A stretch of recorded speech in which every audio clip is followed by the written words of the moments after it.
Between 1984 and 1995, a series of brutal murders terrorized the coastal communities along Oregon's Highway 101 and Highway 20 corridors. 5 teenage girls disappeared from the Newport area and were later found dead, their bodies concealed in wooded areas accessible by logging roads. The cases remain largely unsolved, though 2 primary suspects emerged. The first victim was Kelly Disney, a 17-year-old who vanished in the early morning hours of March 9th, 1984. The eldest of 4 children in her family, Kelly had recently moved to Newport to live with her 20-year-old boyfriend, Robert Ellis. Her parents had granted permission for the arrangement on the condition that she complete her high school education. On the evening of March 8th, Kelly attended a small gathering at the apartment she shared with Ellis. An argument erupted between the couple, and around 12:30 a.m., Kelly left the residence walking eastbound on Highway 20 toward the intersection with Highway 101. Ellis, concerned about Kelly walking alone at night, drove after her and found her along the highway. Despite his attempts to persuade her to get in the car, she refused. 2 janitorial workers heading to their early morning shift encountered Kelly and offered her a ride, which she also declined. The final official sighting came around 1 a.m. when a sheriff's deputy spotted Kelly walking along Highway 20 near Southeast Moore Drive. The deputy stopped and asked if she needed assistance. Kelly told him she was walking to a girlfriend's house in the vicinity and declined his help. This encounter with the deputy created a critical timeline window where investigators now believe that within 15 to 20 minutes after the deputy left, Kelly either accepted a ride from someone she knew or was forcibly abducted. She vanished completely from that point forward. The following law enforcement response proved catastrophic for the investigation. Newport police treated the disappearance as a runaway case, despite compelling evidence to the contrary. Kelly suffered from epilepsy and had left her medication behind, something her family insisted she would never do voluntarily. Her mother and siblings were adamant that Kelly would not run away, but their concerns were largely dismissed. For 10 years, the Disney family lived without answers. Then in 1994, a decade later, 2 men discovered an abandoned vehicle near Big Creek Reservoir northeast of Newport. Inside the car, beneath a carpet remnant, they found a human skull. One of the men took the skull home and cleaned it with the Dawn dish detergent before attempting to turn it over to authorities. When he contacted law enforcement, he was reportedly told to return on Monday because it was the weekend. The skull was eventually submitted to authorities and identified through dental records as belonging to Kelly Disney. Despite this breakthrough, the rest of Kelly's body has never been recovered. The location where her skull was found was known to locals as a popular hangout spot, suggesting that her killer or killers were locals or frequented the area. Over the decades, multiple investigators worked the case with varying degrees of intensity. In 2009, Linda Snow, a volunteer investigator with the Lincoln County District Attorney's Cold Case Unit, took on the Disney case and has dedicated over 15 years to pursuing justice. Through painstaking interviews with witnesses and individuals connected to Kelly's final night, Snow developed a theory about what happened. According to Snow's investigation, Kelly was picked up by 1 or 2 individuals she knew. The current theory holds that a group of men then took Kelly somewhere, assaulted her, and killed her. Snow has stated that, quote, "A number of men have told others they were there when Disney was assaulted and wished they had stepped in to stop it. Critically, investigators believe they know the names of 4 men who were with Kelly that night, 3 of whom still live in the local area." The case received renewed momentum in 2023 when the FBI's Behavioral Analysis Unit joined the investigation, bringing federal resources and expertise in offender profiling. In March 2025, FBI agents facilitated an interview with Robert Ellis, who had resisted speaking with investigators for years. Following that interview, Snow stated that Ellis was no longer considered a suspect and had been sincere about the loss of Kelly. As of January 2026, Kelly's murder remains an active investigation, with her family still waiting for the full recovery of her remains and justice for her death. The next incident tied to this case involves 2 people on a camping trip. 17-year-old Melissa Sanders and 19-year-old Sheila Swanson were friends from Lynn County. On May 3rd, 1992, they disappeared while on a camping trip with the Sanders family at Beverly Beach State Park, a popular coastal campground located approximately 7 miles north of Newport. The circumstances of their disappearance raised immediate alarm. Both girls had left their campsite briefly and never returned. While some officials initially considered the possibility they were runaways, Sheila's mother vehemently rejected this theory. Coincidentally, just like Kelly, Sheila also had epilepsy and had not taken her medication with her, making voluntary disappearance highly unlikely. For 5 agonizing months, the families and investigators searched without success. Then on October 13th, 1992, hunters made a grim discovery in an isolated wooded area just off Highway 20 near Eddyville, approximately 19 miles east of Newport. They found the skeletal remains of both Melissa and Sheila. The bodies were so badly decomposed that the medical examiner could not determine a specific cause of death, though the circumstances clearly indicated foul play. The discovery location was yet another that was tucked away, and highly suggested that the culprit had intimate knowledge of the area. The investigation quickly focused on John Arthur Ackroyd, the Oregon Department of Transportation highway maintenance worker who would later be convicted of multiple murders along Highway 20. Witnesses told investigators that John knew both Melissa and Sheila personally and that the young women were comfortable enough with him to get into his truck. After initially meeting the teens at a Sherry's restaurant in Lebanon, John had begun frequenting the establishment regularly. Critical witness testimony revealed that he had tried to lure the girls to a party he claimed to be hosting in Newport, coincidentally near the area where they would later go camping. Former co-workers reported seeing John around a highway construction project near a gravel logging road not far from where the teens' remains were ultimately discovered. He was spotted at this location at least 3 times after the girls went missing. Physical evidence collected from the scene included a rivet found near Sheila's remains and a beaded seat cushion commonly used in vehicles of that era. Perhaps most chillingly, the jeans of one victim appeared to have been cut with a knife, a signature element matching John's previous assaults where he had sliced victims' clothing during attacks.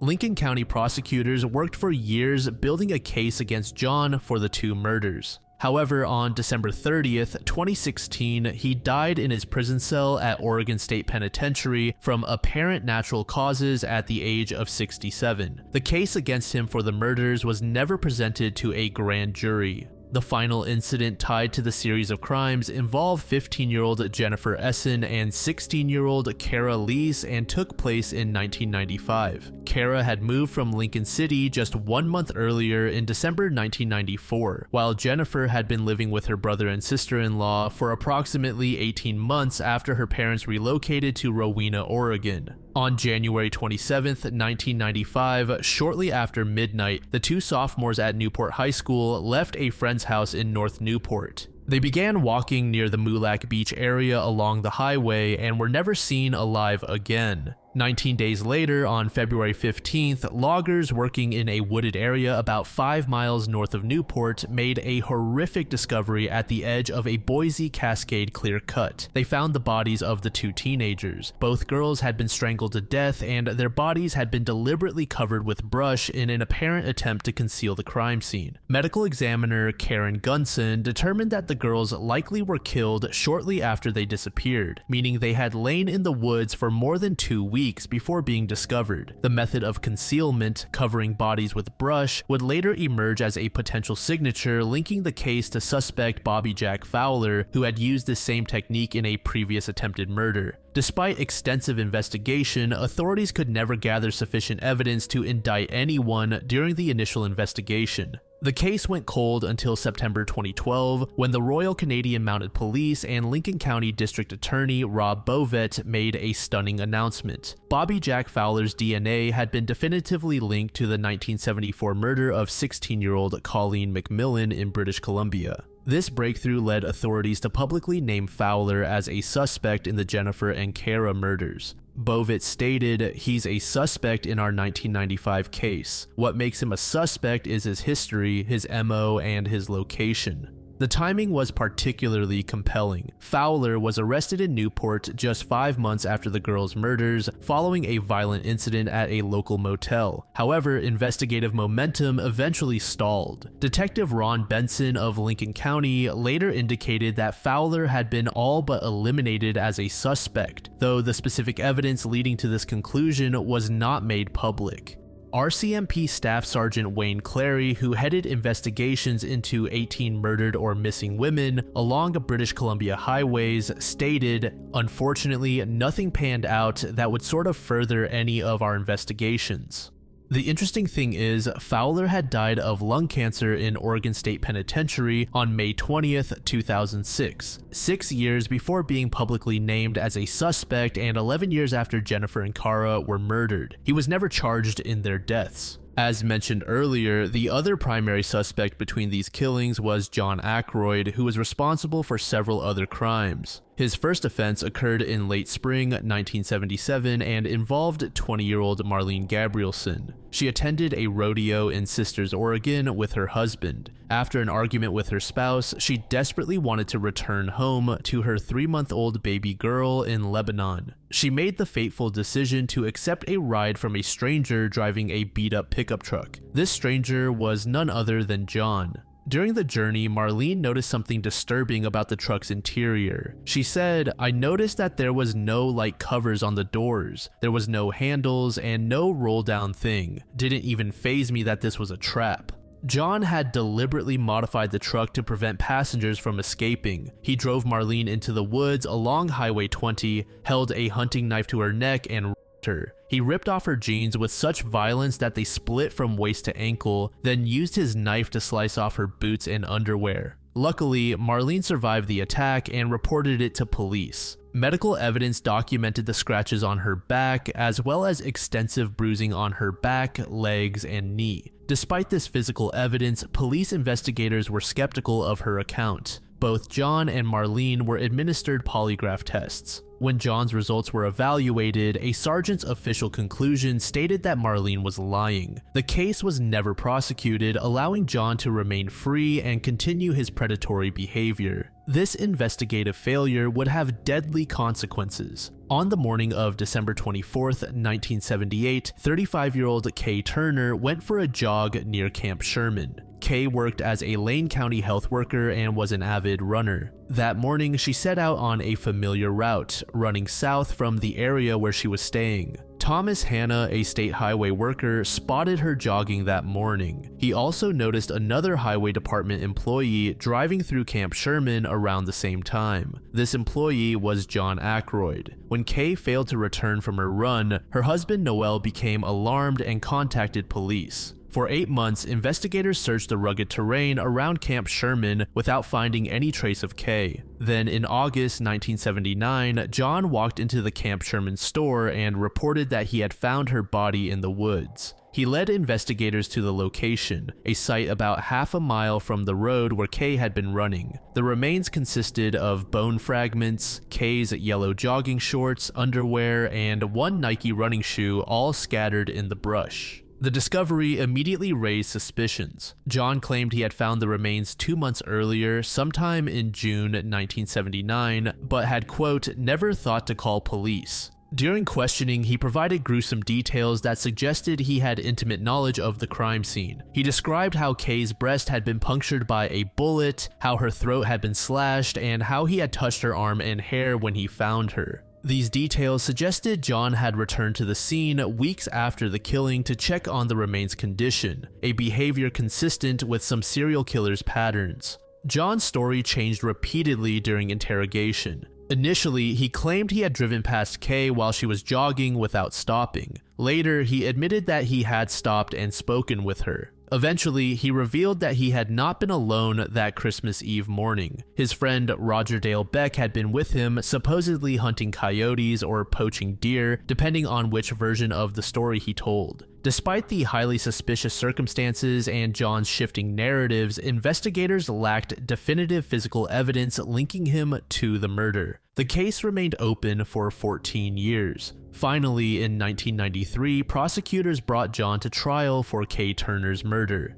A critical witness testified that several months before she disappeared, John had pointed a handgun at her while she was bicycling near Camp Sherman and ordered her to stop. This testimony established a pattern of threatening behavior in the exact geographic area where Kay was killed. Ultimately, John was convicted of murdering Kay and sentenced to 5 consecutive life terms with a minimum of 20 years before parole eligibility. Another highly talked about incident regarding John is his potential involvement with the disappearance of his 13-year-old stepdaughter, Rachanda Pickle. On July 10, 1990, Rachanda disappeared from her family's home at the Oregon Department of Transportation facility in Santiam Junction, an isolated maintenance outpost along Highway 20. That morning began routinely. Rachanda helped her mother prepare for work before settling onto the couch in her pajamas to watch cartoons. Linda worked as a housekeeper at Black Butte Ranch, while John worked as a highway mechanic. Both parents left for their jobs, leaving Rachanda alone at the isolated facility. She was left with a short list of household chores, which remained incomplete.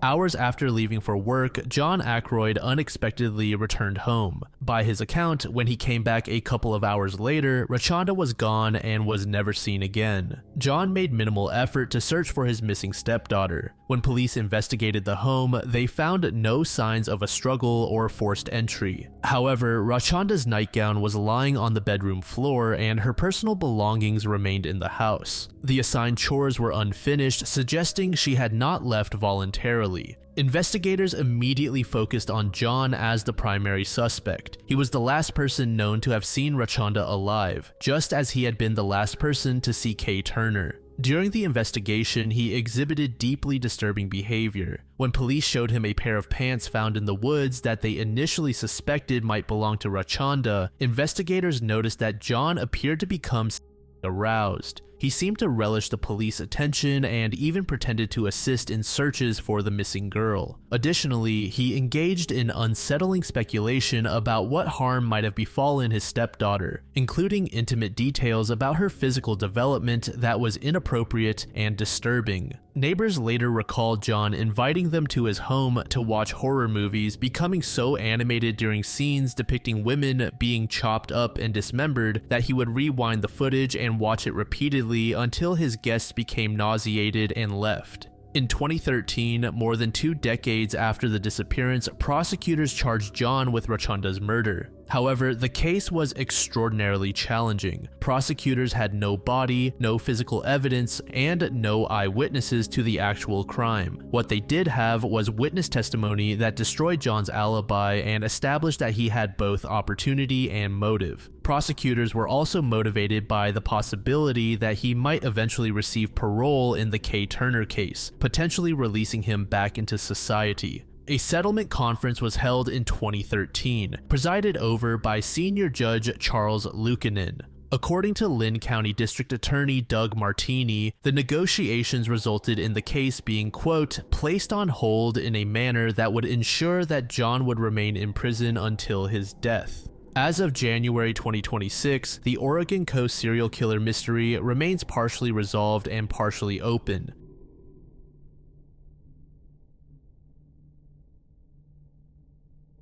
Christopher Carlton Thompkins was born on December 28, 1981, and was raised by his mother Ann Mackenzie in Ellerslie, Georgia, a small community in Harris County located just outside Columbus near the Alabama border. By all accounts, Christopher was an upbeat young man known for his positive outlook on life and strong family bonds. His Aunt Rosalind described him as someone who had recently embraced his Christian faith, stating he had recently learned what it was to be saved. He had given his life to Christ. He was just an outgoing good guy. In early 2002, Christopher's life appeared to be moving in a promising direction. Just 2 weeks before his disappearance, his grandmother had helped him purchase a new car. He had also secured employment with a local surveying company owned by a family friend of his mother. The position was particularly significant because Ann Mackenzie herself worked for the same family as a babysitter, creating what seemed to be a trusted working relationship between the two families.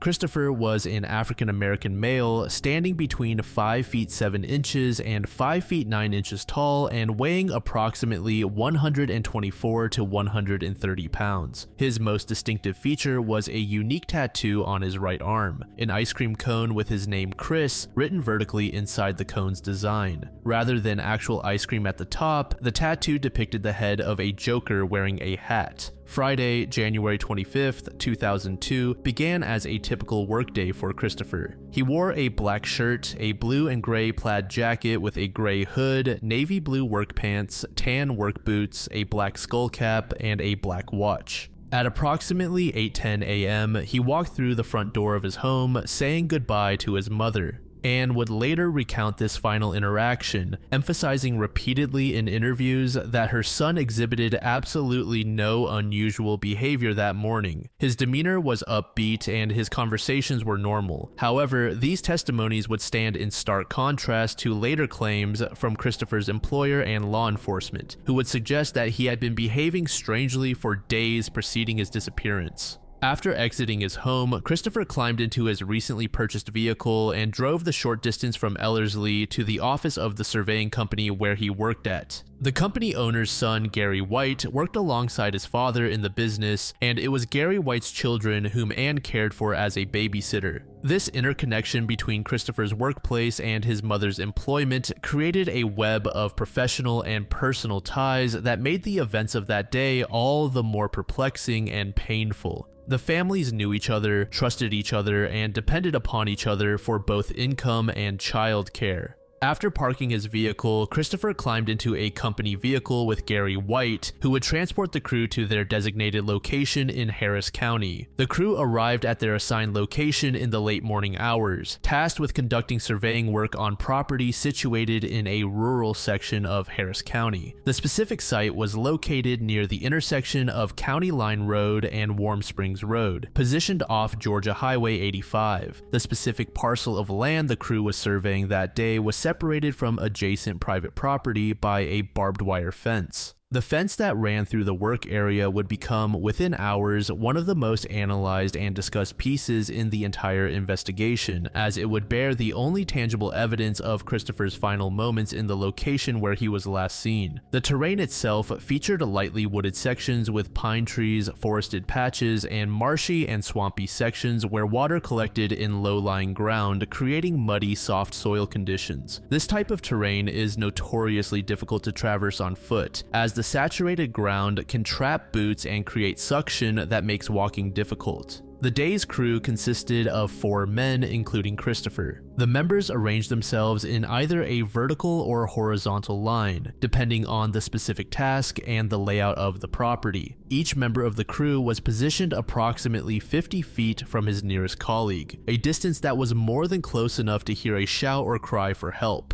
Christopher's position in this formation was at the end of the line, which placed him closest to the road. Throughout the morning hours, the crew's work proceeded routinely. Christopher and his co-workers moved through the wooded area, maintaining their 50-foot spacing, calling out to one another as needed to coordinate their efforts. Multiple sources indicate that Christopher was engaged in periodic conversation with the person nearest to him and seemed to be acting normal. As midday approached, the crew paused their work to take a lunch break. Afterward, the 4 men returned to the worksite to resume their tasks. Christopher returned to his position at the end of the line, and it was sometime during this return that he vanished. The precise timing of the disappearance has been reported with frustrating inconsistency across the various sources that have documented this case, creating confusion about the exact sequence of events and raising questions about the reliability of witness accounts. Some sources, including certain law enforcement statements and early news reports, indicate that Christopher vanished around 12 p.m. or shortly thereafter, which would place the disappearance at approximately the time of the lunch break or in the immediate period following it. Other sources place the time of disappearance at 1 p.m.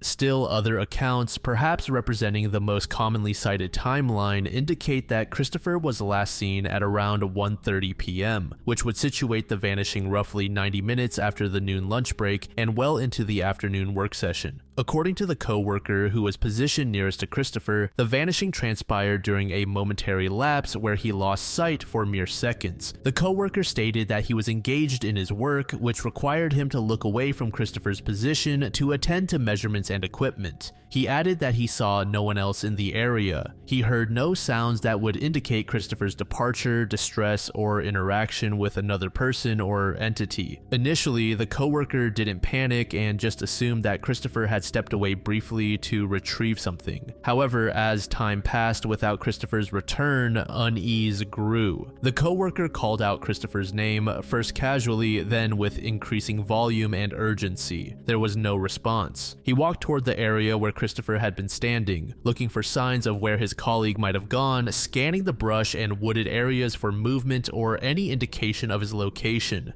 He found nothing. The coworker then alerted the other 2 members of the survey crew, and the 3 men began searching the immediate area, calling Christopher's name repeatedly, expanding their search radius as the minutes ticked by without success. At around 1 to 1:30 p.m., one of the survey crew members made a phone call. This phone call would become one of the most controversial aspects of the entire investigation and a source of deep suspicion and resentment for Christopher's family. Gary White placed a call to his wife to inform her that Christopher was missing from the worksite. If you recall, I stated that Christopher's mother, Anne, babysat for Gary's kids, so there was speculation that he called his wife to have her inform Anne that her son was missing. However, this possibility began to crumble after it was revealed that Anne was not notified of her son's disappearance for nearly 3 hours after the fact. In subsequent interviews, Anne has expressed her shock and pain at this delay repeatedly, stating, "They called me about a few minutes to 5 to tell me that they couldn't find him. I was shocked that it had happened that morning, and they hadn't said anything to me." The 3-hour gap between the crew's realization that Christopher was missing and the notification of his mother has never been satisfactorily explained. During this critical window, the survey crew claimed to have been searching for Christopher on and around the worksite. When Anne finally received the phone call at approximately 4:15 p.m., she immediately mobilized family members and close friends, and the group rushed to the worksite to begin their own search. What happened next remains one of the most troubling and suspicious elements of the entire case.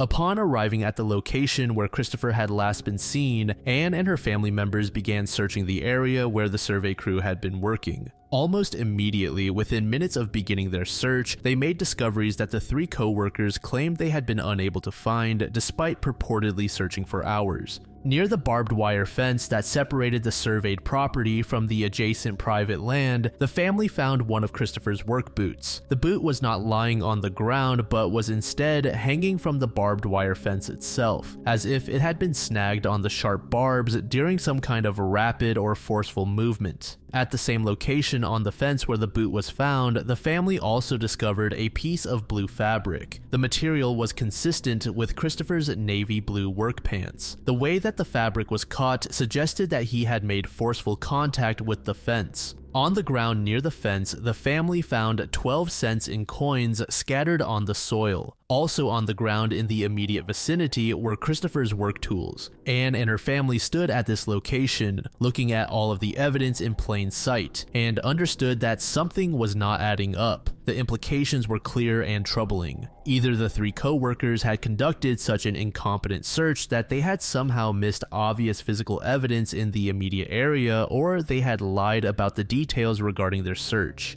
A third, darker possibility was that the evidence was placed by them as part of staging a scene to obscure what had actually happened to Christopher. Perhaps one of the most confounding aspects of the physical evidence is what was not found. Despite the area featuring marshy, swampy terrain that should readily show footprints and disturbances in the soil, searchers found no tracks. Not from Christopher, not from any potential abductor, and not from any animal large enough to carry away a 130-pound man. The ground around the boot and the fence showed no signs of a struggle, no drag marks, and no indication of how Christopher might have reached that point or where he went afterward. Then in July 2002, 5 months after the disappearance, a property owner discovered Christopher's second boot on private land. The exact distance from the first boot's location varies by source, with some reports indicating it was found several hundred yards away, others stating 900 yards, and still others describing it as miles away. Once again, no footprints were found in the vicinity of the second boot, raising baffling questions. Despite extensive searches involving family members, volunteers, law enforcement officers, bloodhounds, and more, no blood evidence was ever found at the scene. No body or human remains matching Christopher's description have ever been recovered, despite searches of the wooded area, nearby lakes, wells, and properties. In 2009, partial skeletal remains, including a skull fragment, leg bones, and pelvic bones, were discovered off Interstate 185 in Harris County. These remains had been there for at least a year, and it was thought that they could have belonged to Christopher. However, they did not match his DNA or any other missing persons being actively sought in the area. When Christopher's family attempted to report him missing on the evening of January 25, 2002, they were informed by the sheriff's department that they would need to wait 24 hours before filing an official missing persons report, as Christopher was an adult and legally entitled to leave of his own accord. This standard protocol, while common, proved frustrating to a family who believed something terrible had happened. Rather than wait, the family mobilized their own search efforts. Christopher's aunt said, "So early Saturday morning, we got together as a family and friends and everyone that could come, and we all combed the woods, the area where they were surveying supposedly, and we went through and we could not find Chris." Once the 24-hour waiting period had elapsed, the sheriff's office, under Sheriff Mike Jolly, officially opened a missing persons investigation. Sheriff Jolly deployed bloodhounds equipped with Christopher's personal items to track his scent, as well as cadaver dogs to search for signs of human remains. The dogs combed the immediate area where Christopher was last seen and gradually expanded their search radius. Despite their efforts, the dogs found nothing. Sheriff Jolly publicly stated, "I could do no more if it had been one of my own sons who is missing. As a matter of fact, I would hope if it was one of my own sons missing that they would do just what we did. My heart goes out to the family, and we continue to hope that something can be done." Jolly's initial working theory was that Christopher had voluntarily walked away from the job site. He hypothesized that he had walked through the woods toward Georgia Highway 85, where he either hitchhiked or was picked up by someone he knew and left the area to start a new life elsewhere. As time passed and no evidence emerged to support a voluntary disappearance, the theory evolved. Authorities began to consider that if Christopher had indeed walked away voluntarily,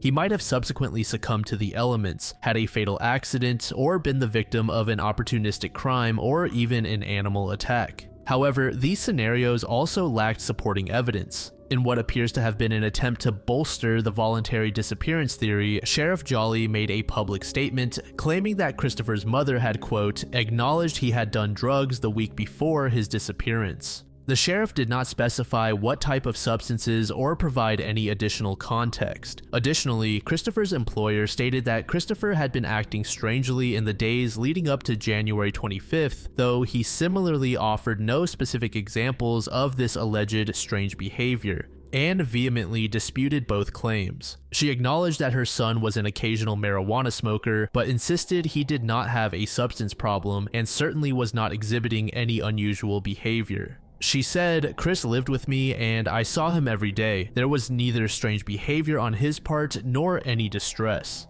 As months passed without resolution and public pressure mounted, Christopher's case was officially transferred to the Georgia Bureau of Investigation in the fall of 2002. The GBI took over the investigation and continues to maintain the case file to this day. However, the transfer did not result in significant new developments. The case gradually went cold, and by 2011, authorities acknowledged that they had no active leads and were no longer conducting ongoing investigative work unless new information came to light. Christopher's mother petitioned in 2011 to have her son legally declared dead, stating, "I truly believe in my heart that my son is no longer alive. However, I need closure. I need to know what happened that day and where my son's body is."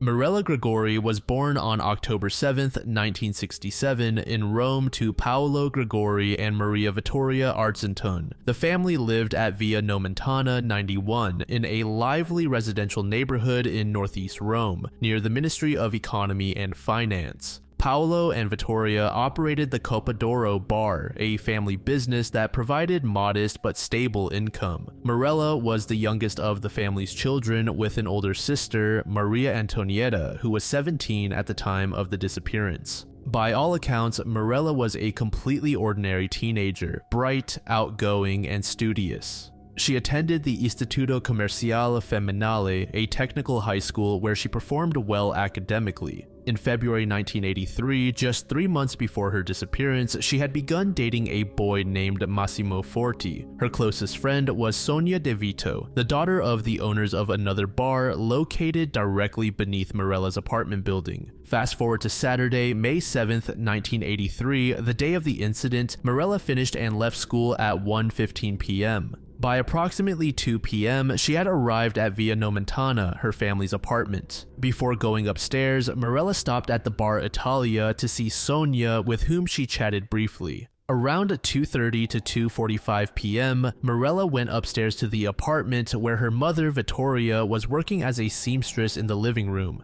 At approximately 3 p.m., the building's intercom rang. Vittoria, busy with her sewing, initially thought it might be her husband returning early from the bar and asked Mirella to answer. What happened next became one of the case's most critical and contested pieces of evidence. Mirella picked up the intercom and her mother from the next room could hear portions of the conversation. When asked who was calling, Mirella's tone shifted to suspicion and resistance, responding with, "If you don't tell me who you are, I won't come down." Then she said, "Ah yes, Alessandro, I understand. Okay, I'll see you in a few minutes on the steps of the Bersagliere in Porta Pia." After hanging up, Mirella went to her mother and explained that the caller had been Alessandro, an old friend from middle school. She said they had arranged to meet at 3:30 p.m. at Porta Pia, located just 300 meters from the apartment. Mirella, dressed in a grayish sweater and white pants, combed her hair and prepared to leave. She told her mother she would be back in 10 minutes and took neither her handbag nor a jacket. Around 3:20 p.m., Mirella left the apartment.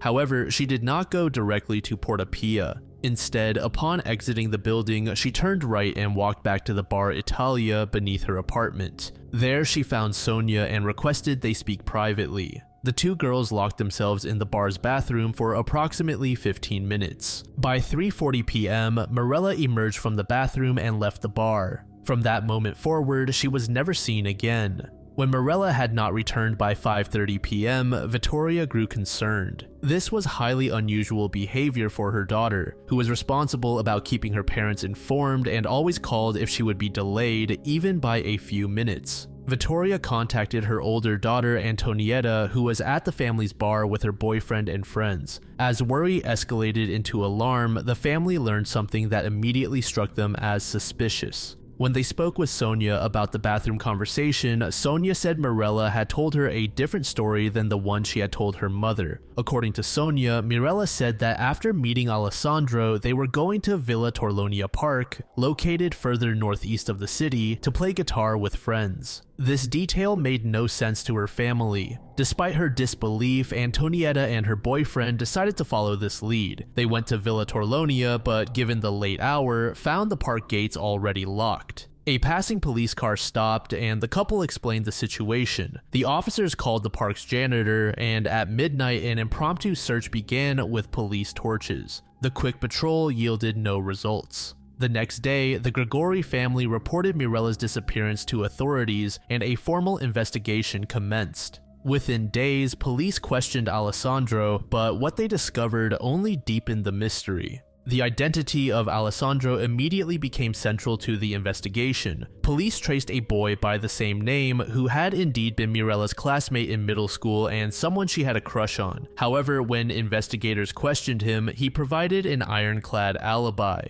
At the time of Mirella's disappearance between 3:30 and 4 p.m. on May 7th, 1983, Alessandro was 3 kilometers away at his friend Raffaele's house in Viale Libia. Multiple witnesses corroborated his presence there. Furthermore, Alessandro stated that he had not seen Mirella in over 2 years, though some sources report he said 5 months. If Alessandro was elsewhere and had not contacted Mirella, then who called the intercom? Several disturbing possibilities emerged. Someone who knew about Mirella's relationship with Alessandro deliberately used his name to lure her out, either mimicking his voice or relying on the distortion of the intercom to make identification difficult. Alternatively, the caller may have said a different name that Mirella misheard or misunderstood as Alessandro through the crackling intercom connection. Or given that Mirella's mother only heard portions of the conversation, there may have been additional context that altered the meaning of what was said. Regardless of which scenario actually occurred, the conclusion was still the same. Mirella had been deceived into leaving her home under false pretenses. No figure in the Mirella case has generated more suspicion, speculation, and controversy than Sonia, Mirella's best friend and the last known person to see her alive. The 15-minute conversation Mirella and Sonia had in the bar's locked bathroom remains one of the case's most crucial and contested elements. When initially questioned about what they discussed, Sonia characterized it simply as girl talk, gossiping about boys, schoolwork, and other drama. However, her account of the conversation's content immediately raised red flags. As mentioned earlier, she reported that Mirella told her she was going to Villa Torlonia Park to play guitar with friends, a story that contradicted what Mirella told her mother and involved an activity Mirella was not known to engage in. Several theories have been proposed to try and explain this discrepancy.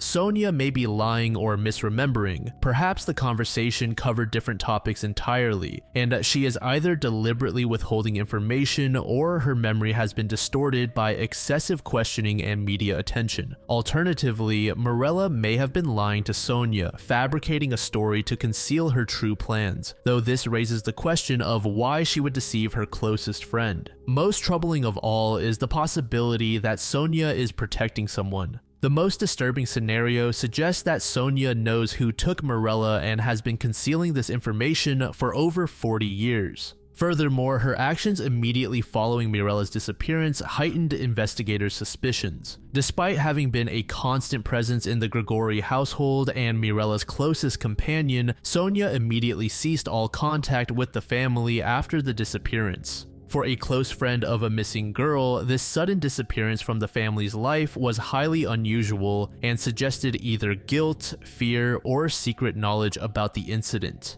The most explosive evidence regarding Sonia's potential knowledge came to light in 2016, when Italian journalist Tommaso Nelli discovered a previously unknown document while conducting research on another case that many investigators like to draw connections to, that being the disappearance of Emanuela Orlandi. The document, dated October 31st, 1983, nearly 6 months after Mirella's disappearance, was a report filed by an agent of Italy's intelligence service. The agent had been assigned to monitor activities at the bar Italia and reported overhearing a conversation between Sonia and another girl. According to the agent's report, Sonia said, "Yes, he knew us. We didn't know him. As he took Mirella, he could have taken me since we used to go together." If this report is authentic and accurately transcribed, its implications are intriguing. Sonia knew, or at minimum strongly suspected, the identity of the person who took Mirella. The statement suggests a male perpetrator who had observed or known both girls, but whom the girls did not recognize or know personally, and a deliberate targeting that could have equally affected Sonia herself. Why was this critical piece of intelligence apparently not thoroughly investigated for over a year after it was documented? And why was she never aggressively questioned about this statement? These questions point to either gross investigative incompetence or deliberate suppression of evidence. In 1983, Sonia was served with a notice of guarantee for reticence, essentially a legal warning that she was under suspicion of withholding information from investigators. However, no criminal charges were ever filed, and for decades, she remained largely silent about the case. In June 2024, Sonia finally testified before the Italian Parliamentary Commission investigating both the Mirella and Orlandi cases, making it her first substantive interview in 42 years. Commission members who heard her testimony described it as reticent and contradictory, riddled with inconsistencies that failed to clarify her role or knowledge. In May 2025, Sonia participated in an interview for the podcast called Italian Girl by journalist Gabriele D'Angelo, offering additional comments on the case. In that interview, Sonia expressed frustration with how she has been treated. She said, "I spoke with who I had to speak with, and then they told me, no ma'am, you shouldn't talk to anyone. I've always had fingers pointed at me. They've always discredited me, but it's not fair." These cryptic comments raise more questions than they answer. People now wondered who she was referring to that told her not to speak and why. Another controversial figure in Mirella's case is a deputy chief named Raul Bonarelli, the deputy chief of the Vatican Gendarmerie in 1983. On December 15, 1985, 2.5 years after Mirella's disappearance, the Gregori family received an invitation to meet Pope John Paul II. The meeting was arranged by the pastor of the Church of San Giuseppe Via Nomentana, the parish the family attended, as a gesture of comfort and support. The family was directed to proceed to the upper floor of the parish building, passing through the sacristia rather than through the main church. During this transit, Vittoria encountered a member of the papal security escort. According to her immediate statement to authorities, one glance was sufficient for her to recognize this man as the mysterious older gentleman who had frequently visited the Bar Italia and engaged in conversations with both Mirella and Sonia in the days and weeks before the disappearance. Vittoria later provided investigators with a detailed physical description of this man as she remembered him from the bar. He was approximately 70 years old with an oval-shaped face, brown hair, brown eyes, and dressed in sporty clothing. She reported that after Mirella's disappearance, this man had never been seen at the bar again. The man she identified in the escort was Raul Bonarelli, who held the position of Senior Superintendent of the Vatican Gendarmerie and was the number 2 official in Vatican security operations. According to Vittoria's account, when Bonarelli noticed her staring at him, he appeared annoyed and ashamed and turned his face away. This reaction struck her as an implicit admission of recognition and guilt. Vittoria immediately reported her identification to the Rome prosecutor's office. However, in a detail that has fueled suspicions of institutional interference, she was not called to formally confront Bonarelli until October 13, 1993, nearly 8 years after her initial report. By 1993, Vittoria was physically and mentally affected by a terminal illness.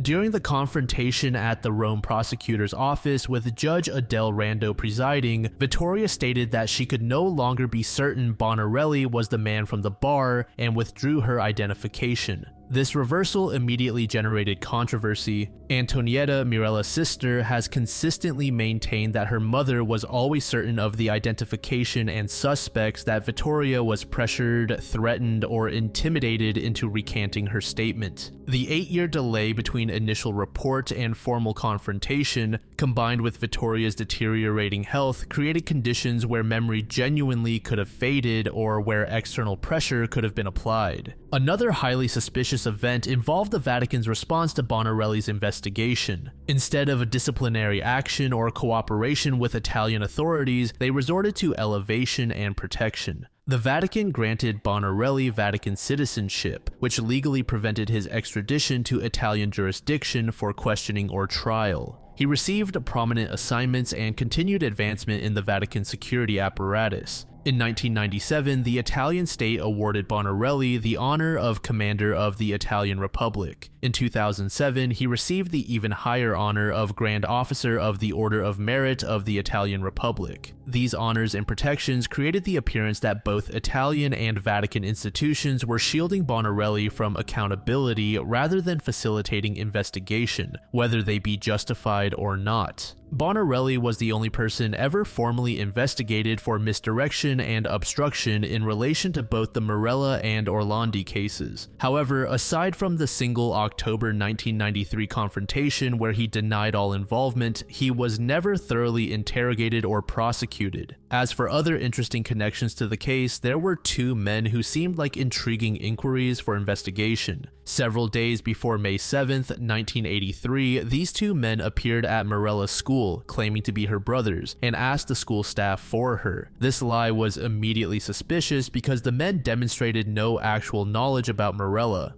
They didn't know which class she was in or other basic details a sibling would know. Descriptions of these men varied among witnesses, but at least one was notably blonde, tall, handsome, and well-dressed, while the other was described as having straight dark hair. Both appeared to be no more than their early 20s. A friend of Vittoria reported seeing Mirella in the company of a tall young man with curly blonde hair several months before the disappearance. This same witness's description roughly matched one of the imposters. Additionally, there was an incident at a local establishment where Mirella had been having a discussion described as a squabble with her boyfriend Massimo Forti. When two men entered, one dark with straight hair, one tall and blonde, Mirella immediately left the premises, returning only after they had departed. This behavior suggested either recognition or fear. The identity and role of these men has never been established. Throughout the entry, I've been referencing the case of Emanuela Orlandi, which we've covered on the channel in the past.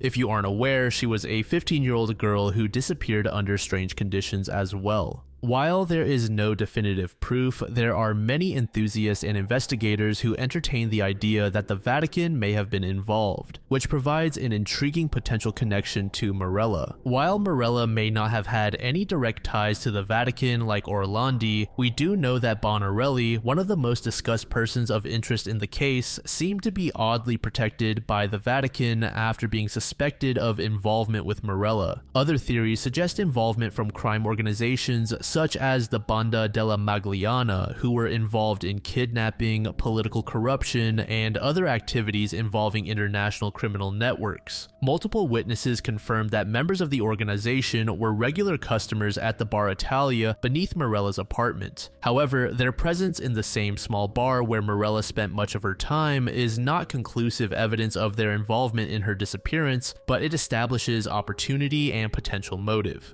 As of January 2026, 3 separate investigations remain theoretically active. The Italian Parliamentary Commission of Inquiry is conducting hearings, analyzing documents, and is expected to produce a comprehensive report by approximately 2027. The Rome Chief Prosecutor's investigation maintains an open file under Francesco Lovoi's office and continues gathering evidence. The Vatican's internal investigation by Alessandro Didi is ongoing with access to Vatican archives and personnel. The relationship between these 3 investigations remains complex and sometimes contentious. The Parliamentary Commission has diplomatic limitations in compelling Vatican cooperation, while Rome prosecutors and Vatican investigators operate under different legal frameworks and may have conflicting institutional priorities.